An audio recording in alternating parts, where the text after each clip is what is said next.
Hey there, welcome back to another episode of Palette Life, and this is SUMA BABU. 30 days art challenge, 26th day today. Yes!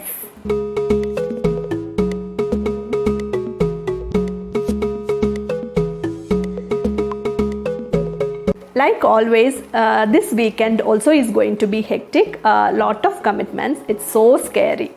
Artists need a certain amount of freedom to create. But God is kind enough to provide peace in my artistic journey of this 30 days art challenge. Hope it will continue for 4 more days. There are endless ways to create art. The beauty of our uniqueness is that even if different artists create same art piece in the same way, the end result is not going to be the same. So this is the beauty of different unique art styles.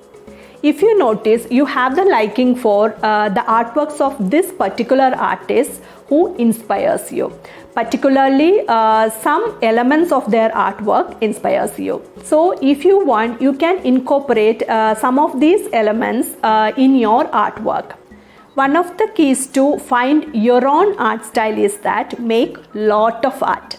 But remember, create the work you truly love, and the buyers will come along eventually. So happy painting. Now we'll hear some chirping sound of house sparrows. Let's get started.